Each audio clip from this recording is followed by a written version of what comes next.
नमस्कार मित्रों, मैं राजीव रंजन प्रसाद। बात वर्धन काल अर्थात 606 से 720 ईस्वी के मध्य की। इस दौर के सर्वाधिक चर्चित और यशस्वी शासक रहे हैं सम्राट हर्षवर्धन, जिन्हें मौखिरी वंश के अवसान के पश्चात शासन प्राप्त हुआ था। उन्होंने कन्नौज को केंद्र में रखकर वर्ष 647 ईस्वी अर्थात 41 वर्षों तक शासन किया था।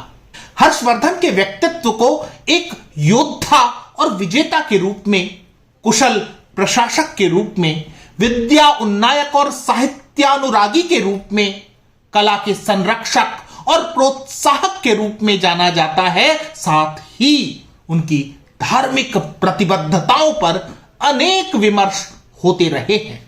सम्राट हर्षवर्धन की धार्मिक मान्यताओं को लेकर संभ्रम की स्थिति इसलिए उत्पन्न होती है क्योंकि बौद्ध धर्म के महान संरक्षकों में उनकी गिनती होती है।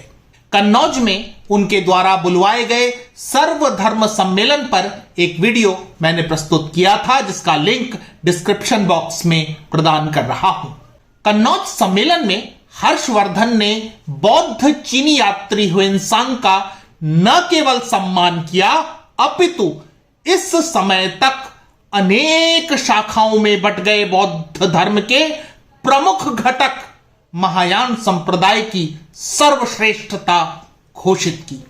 इसे लेकर सभा में मतभेद, विवाद और हिंसा भी हुई थी। इस परिघटना को ध्यान में रखते हुए बात करते हैं सम्राट हर्षवर्धन के प्रयाग सम्मेलन की।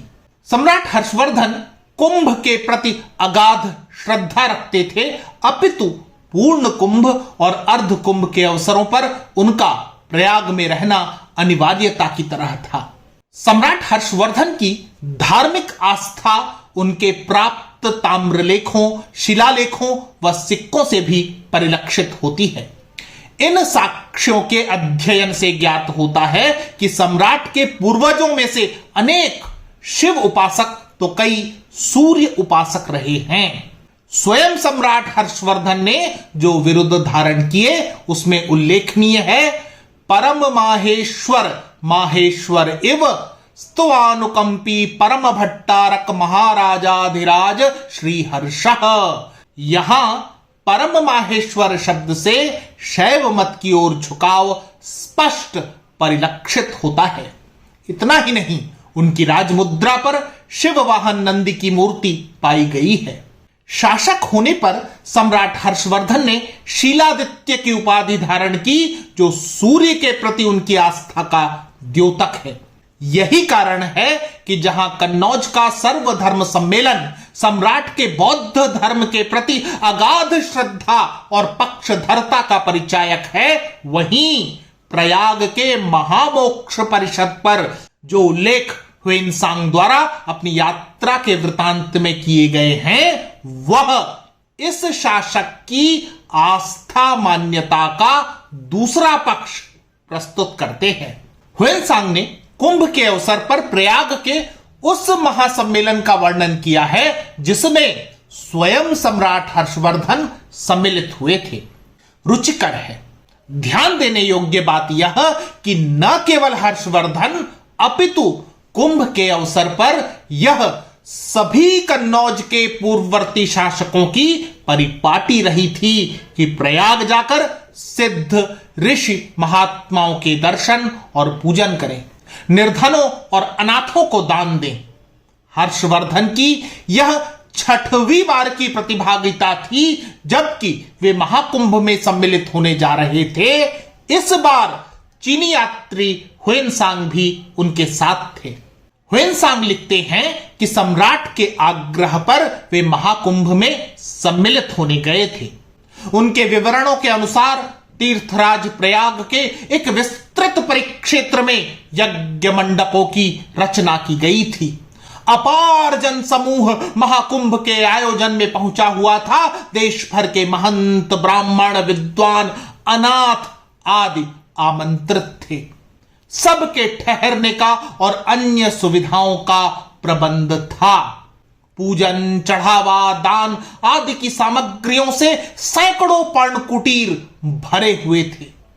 अनेक मूल्यवान रेशमी और सूती वस्त्रों के अतिरिक्त सोना, चांदी, मोती, माणिक आदि भी अनेक धनिकों, राजाओं और स्वयं सम्राट द्वारा वहां दान पुण्य के उद्देश्य से लाए और संग्रहित किए गए थे। विवरणों पर ध्यानपूर्वक दृष्टि डालें तो कुंभ महापर्व के आयोजन की गरिमा में न महाराज हर्षवर्धन के दौर में कोई कमी थी, न आज तक इसमें कोई व्यवधान या अनुत्साह देखा गया है। कहीं साधु संतों के डेरे थे, कहीं यात्रियों के रैन बसेरे थे, तो देवताओं के भी स्थान निर्धारित किए गए थे। स्वाभाविक है कि सम्राट उनके परिवारजनों व मित्रों के लिए अलग और विशेष व्यवस्थाएं कुंभ में ठहरने, स्नान आदि करने व आयोजन के विविध कार्यक्रमों में सम्मिलित होने के लिए की गई थी। सुरक्षा व सुविधा को ध्यान में रखते हुए सम्राट के शिविर, उनके दामाद ध्रुव भट्ट के शिविर तथा मित्र राजा कुमार राज भास्कर वर्मन के शिविर अलग अलग लगवाए गए थे। कुंभ के आयोजन में सम्राट के धर्म समन्वय का अद्भुत रूप देखने को मिलता है। ह्वेनसांग जैसे प्रधान बौद्ध भिक्षु साथ थे, जिनके साथ मिलकर आयोजन के पहले दिन बुद्ध प्रतिमा का अभिषेक किया गया। मूल्यवान वस्त्रों से सम्मान प्रदर्शन हुआ, पुष्पांजलि दी गई। आयोजन के दूसरे दिवस भगवान सूर्य देव की पूजा उपासना की गई। आयोजन के तीसरे दिवस भगवान शिव का अभिषेक व पूजन संपन्न हुआ।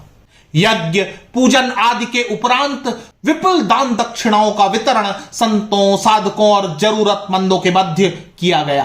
दान में कोई भेदभाव नहीं था, वे बौद्ध भिक्षु हों अथवा उपासक साधु। प्रति व्यक्ति 100 स्वर्ण मुद्रा, 1 मुक्ता, 1 जोड़ा वस्त्र तथा नाना प्रकार के व्यंजन वितरित किए जा रहे थे।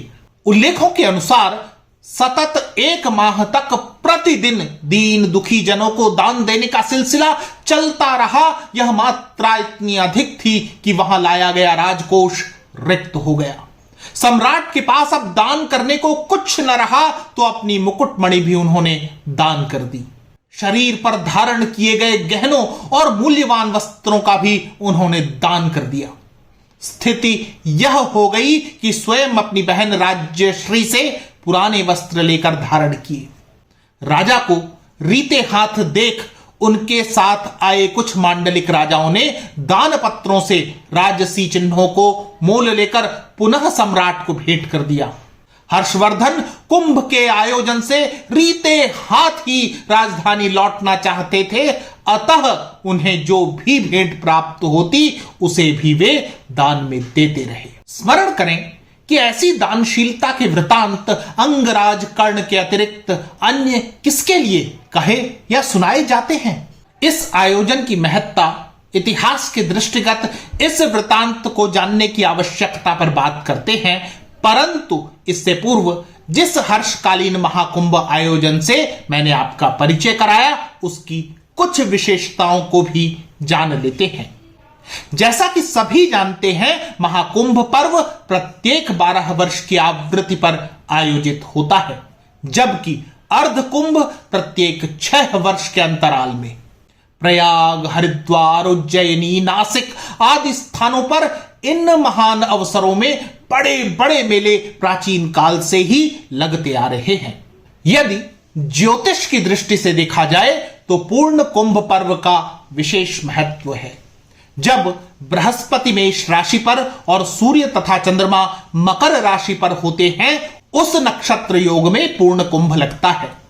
स्वाभाविक है कि प्रत्येक वर्ष माघ के महीने में सूर्य तथा चंद्रमा मकर राशि में होते हैं, परंतु बृहस्पति के मेष राशि पर आने का योग 12 वर्ष में एक बार ही आता है, तभी महाकुंभ महापर्व आयोजित होता है।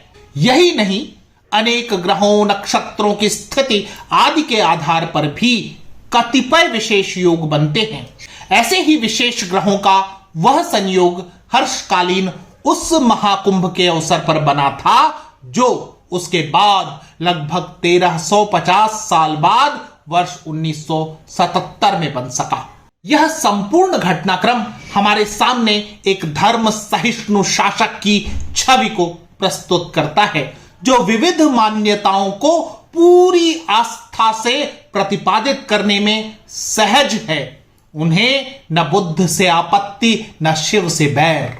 वह तो यज्ञ हवन करने में भी उतना ही सहज है जितना भगवान बुद्ध के प्रति अपनी आस्था और आदर के प्रदर्शन में। वह ह्वेनसांग जैसे विद्वान का इतना सम्मान करता है कि उनके आगे नतमस्तक है। वह पूर्वजों की शैव और सूर्य पूजा की परिपाटी का भी समान संरक्षक है और उसे सहेज कर रखता है। महाकुंभ जैसे आयोजन के धार्मिक महत्व अवश्य हैं, लेकिन समाज शास्त्र की दृष्टि से भी इसकी विवेचना होनी चाहिए। जहां आध्यात्म और परम लक्ष्य की चाह में राजा इतना रंक हो जाता है कि मांग कर कपड़े भी पहनने के लिए बाध्य हो जाता है। सम्राट हर्षवर्धन को हमें सहिष्णुता के उस सेतु की तरह देखना चाहिए जो अनेक मतों मान्यताओं के मध्य निर्मित किया जा सकता है। मित्रों, आज इतना ही। फिर मिलता हूं ऐसे ही किसी ऐतिहासिक तथ्य के साथ। अगर आपको मेरा ये चैनल पसंद आ रहा है तो कृपया इसे सब्सक्राइब करें। आप इस प्रस्तुति को लाइक या शेयर भी कर सकते हैं। नमस्कार।